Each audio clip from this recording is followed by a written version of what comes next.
So, dito ko sasabihin kung paano kami tinrato ng kanyang staff. Guys, not acceptable for our part is yung sabihan kami sinungaling na hindi kami nagbayad ng worth 100 pesos. Wala na po yun. Hindi na pala talaga pwede. Sinungaling po kayo. Ha? Wala na po talagang lasa yung pagkain.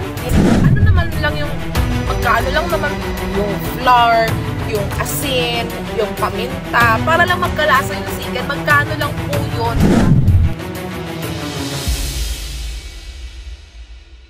Trending na naman ngayon sa social media ang Diwata Pares overload matapos may isang netizens nga ang nagsalita na binastos umano siya ng isa sa mga staff ni Diwata Pares. Makikita nga sa kanyang TikTok video na inihayag niya ang naging experience niya kung ano nga ba ang pagtrato ng mga staff ni Diwata Pares sa kanya. Bukod nga dito ay inihayag niya naman na hindi naging masarap ang Diwata Pares overload, lalong-lalo na ang fried chicken ni Diwata Pares. Ating panoorin ang video. Diwata Overload Pares, pinipilahan. Tingnan natin kung worth it, part 2. So, ayan guys, mayroon akong uploaded sa aking TikTok page na part 1 ng aking Diwata Overload Pares experience.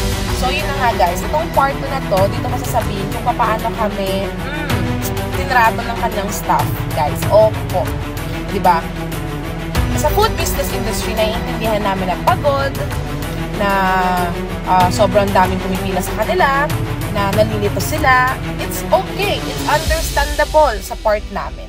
Pero, ang hindi namin ma-accept, it's not acceptable for our part, is yung sabihan kaming sinungaling na hindi kami nagbayad ng worth 100 pesos. Yes po, guys. So, ito na nga po, guys. Meron kaming binili na Overload Pares, 8 kami. So, ang na-serve lang sa amin ay I think 5 ata, hindi ko alam. 5, oh yes, 5. Tapos, sabi ng pinsan ko, kulang pa kami ng 3. Pero, nagkataon na yung stop namin is naibigay namin kaagad doon sa soft drinks without knowing na wait lang, hindi pa pala kompleto yung ating food. Kasi naghahanap kami ng table. So, parang sa excitement namin, ganon, na parang, ay shucks, yung overload natin hindi pa kompleto. So, ito na nga, bumalik kami doon sa area kung saan kinukuha yung Overload Pares. Okay. So, understandable sa part namin na sabihin, ay ma'am, sorry po, nalito lang po kami, ganyan. Or acceptable din na, ma'am, ano po nangyari? Sabihin niyo po muna sa amin, paano ba yung ginawa niya? Bakit niya nakalimutan yung tatlong pares niya, order ninyo? So, okay sa amin yun. So, makakapag-usap tayo ng matino. But, sinabihan kami, ay, wala na po yan. Ah, ano yun? Binayaran po namin yung 100 pesos na yun. So, bali, 300 pesos po yung binayaran namin. Tapos, sabihin lang sa amin na, wala na po yun. Hindi na pala talaga pwede. Sinungaling po kayo. Ha? Dahil sa 100 pesos, sinabihan kami sinungaling ng staff ni Diwata. Yes po. Yes. Sinabihan po kami sinungaling ng staff niya na nandoon. Night shift, ano yun? Siyempre, 2 AM in the morning, hindi ko kilala yun. Pero, ano din siya, ganun din siya. And then, nandun siya sa station na nagbibigay ng lechong kawali. Yes po. Doon siya sa station na yun. So, hindi ko alam kung ma-upload ko dito yung picture niya. Pero, Diwata is very, very popular. So, ang kailangan nilang ingatan is yung mga taong kumakain sa kanila. Dahil ito yung magbibigay ng trabaho bawat isa sa kanila. Opo, diba? Hindi ko sinasabing customers are always right, but doon sa sinabi niya sa amin kaagad na, ay wala na po yan, hindi na po namin mabibigay yan, tapos sinungaling po kayo. Hindi namin matatanggap talaga yun, guys.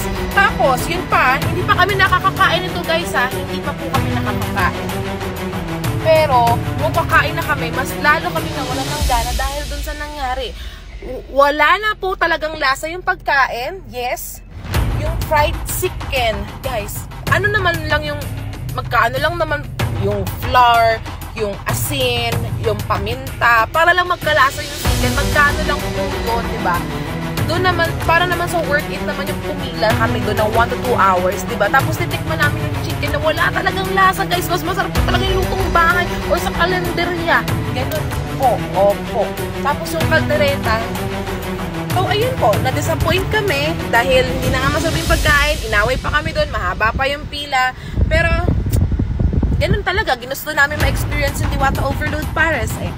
So, yeah, hindi ko alam, hindi ko talaga siya may recommend sa mga taong gustong-gusto siyang tikman dahil hype siya, and yung ibang influencer, ibang vlogger is hindi talaga sila nagpakatotoo sa review nila. Yung honest, yung totoong review nila para dun sa Overload Pares.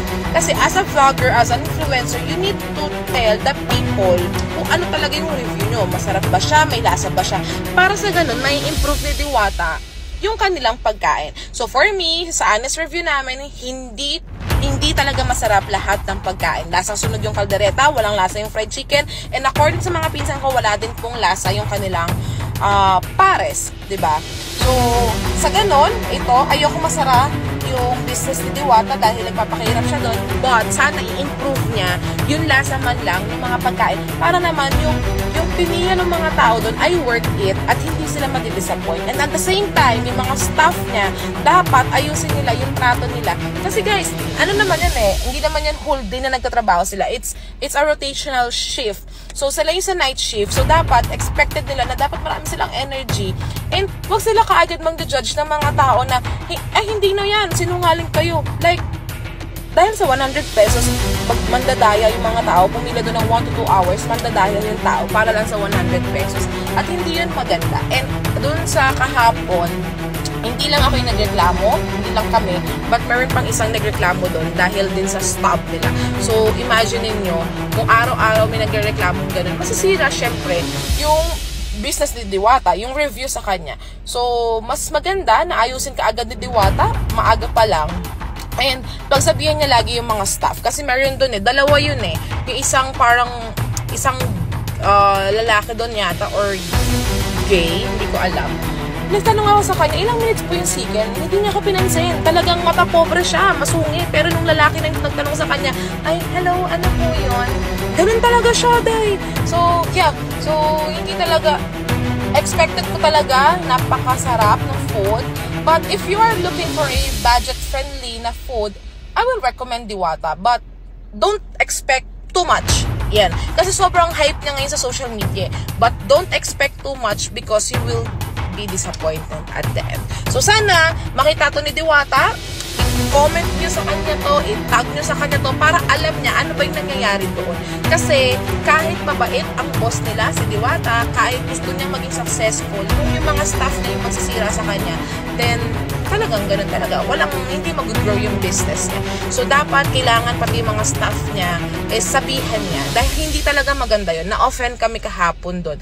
Dahil sa worth 100 pesos, pumila kami, galing pa kami ng Las Piñas, madaling araw yun. Tapos sasabihan kami ng sinungaling ng staff niya, hindi po talaga acceptable yan para sa part namin. Hi guys, so meron na naman tayong nakita nga bagong laro ngayon na pwede kang kumita na walang puhunan. So ito nga pala yung Photon game, no? Pwede tayong kumita dito kahit wala tayong nilalabas na pera. So paano nga ba mag-register dito guys? Pag-register tayo dito guys, pinutin lang naman yung register. At ilalagay mo lang yung contact number, gagawa ka ng password mo, click send, tapos mag-captcha at referral code ng sino man yung nag-invite sa atin na link. So confirm. So pagkatapos guys, ito na yung bubungad sa atin. Maraming laro dyan. Mayroong Mines, Dragon and Tiger, Casino, Slots, marami pang iba, Animal World, Mythical Animals. Kung saan man yung gusto mo dito guys, ay pwede mong laruin. So yung nilalaro ko dito guys is yung Mines. Dito ako laging nagpupuyat sa Mines na to. So doon naman tayo sa paano kumita guys, na mag-i-invite ka lang ng mga pwedeng maglaro dito or vlogger. So pipindutin lang natin yung huge income. Ayan, huge income. Pag pinundit natin yan, makikita mo dito, pwede tayong mag-invite nang wala tayong nilalabas na pera. So papakita ko sa inyo guys kung gaano kadaling manalo dito. Try natin dito sa Mines. Try natin mag-bet. Try natin guys. 1, 2, 3, 4. So, 4 lang muna. Withdraw agad. Napakadali lang. So, ano nga bang hinihintay nyo guys? I-download na ang Photon game. Nasa comment section ang link. Maraming salamat po.